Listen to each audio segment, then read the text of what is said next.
Let's talk about karate's newest bad boy here, Kwon. Let's give a big shout out to Kwon, and shout out to Brandon Lee if he watches this video. I have no idea, but he commented on my last one, so shout out to you, bro. Appreciate the love. Keep up the good work. But essentially, what do I want for Kwon in part 2? I want this guy to be an absolute unrelenting monster. I want him to have no fucks given. Excuse the French, but it's true. I want him to be a bad mother, like on job, on business. Now, I want to touch upon something that people have talked about. Will Kwon get in Robbie's head by using Tori against him? Potentially, but I think despite Tori being in the headspace she's in, leave out the love drama. Let's not do that. Let's not go down that road. But will he use it to his advantage? Absolutely. Absolutely he will. And the deleted scene in season 3 with Robbie and Kreese talking, they foreshadowed that ages ago. But I want Quan to be an absolute unrelenting monster. And the reason why I want Robbie and Quan to face off specifically, not just because Tanner and Brandon Lee will put on an amazing show, like them two will absolutely, like, is because it's personal. I want it to be personal between these two. I really want the focus to be on these two captains butting heads. And I feel like Quan is very similar to Robbie. I feel like Quan is everything Kreese wanted Robbie to be. And the way Quan goes about his situations is very much like how a young Kreese would deal with things, very much like a season 2 Miguel would deal with things, or how much a season 3 Hawk would deal with things. He's very much a Kreese type of soldier. I love that we have a legitimate villain. Yes, you can give him some gray. Yes, you can give him some center. And if there is spin-offs down the road, I think they're setting up one perfectly with Quan. And, you know, you have such a talent like Brandon himself. There's such an energy around this character and such an aura and whatnot. I think you'd miss out on that.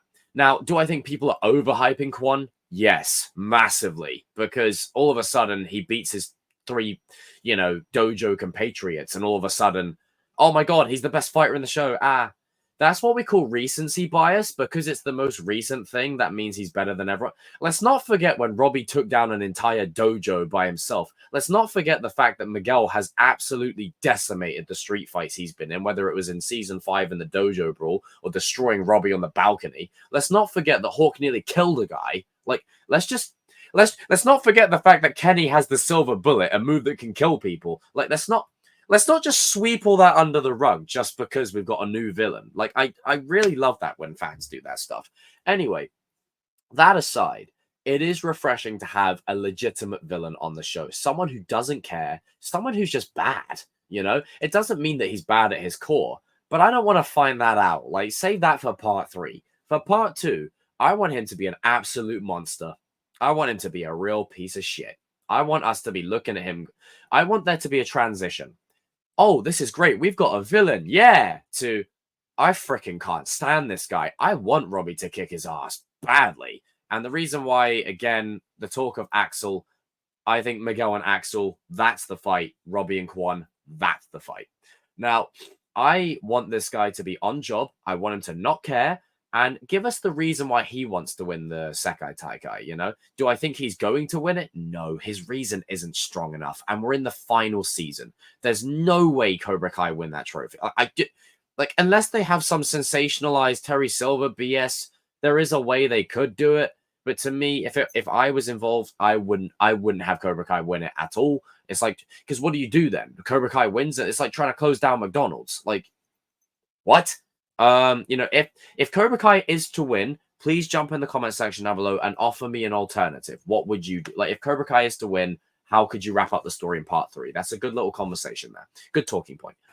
But essentially, sticking with Mr. Quan over here, I love everything about his energy, his aura, the minute he entered the scene. And I think it's refreshing to have someone on the show that isn't a character that necessarily we care for or we're conflicted with. Someone we can look at and go, oh no, that's a villain, that's a bad guy. That's anime final boss. The way he walks into the Sekai Taikai exudes final boss energy. Walking in there with the 2 guys that he stole from Yoon. Like, honestly, I love the inverse. Him and Yoon are fighting for the same dojo. They're not on the same side, though.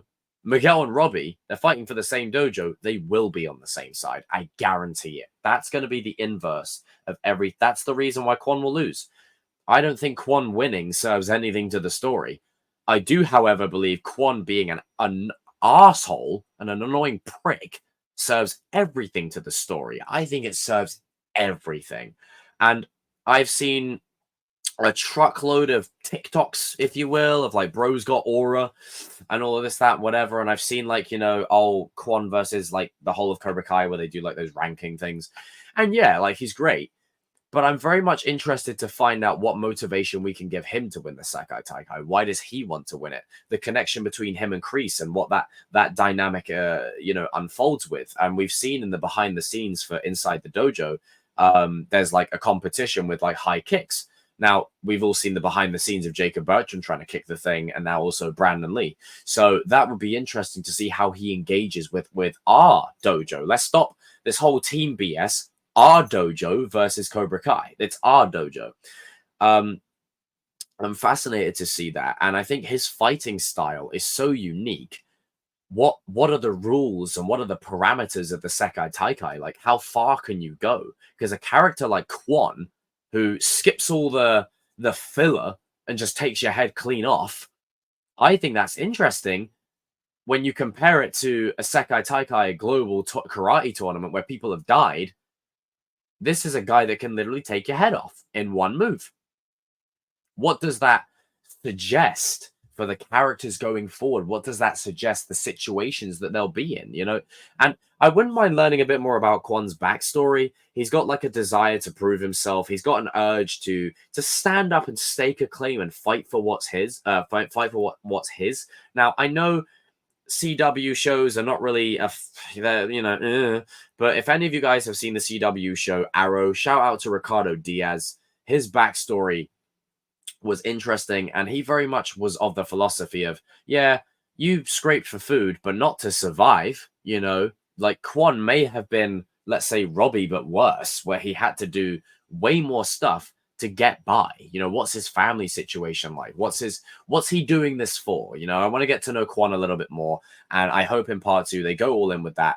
Have him be just a monster, please. Like, don't do this thing where like you just reel it back and no, do that in part 3. In part 2, let him be a monster. Let him cause chaos. Let honestly, imagine a rabid dog. You break the leash and you let him loose. That's what you do. Guys and girls, jump in the comment section down below. What do you want to see for Kwon in part 2? You know, do you think people are overhyping Kwon? You know, give some love to Brandon Lee in the comment section down below. And yeah, shout out to Kwon. Guy's a G. Guy's a G.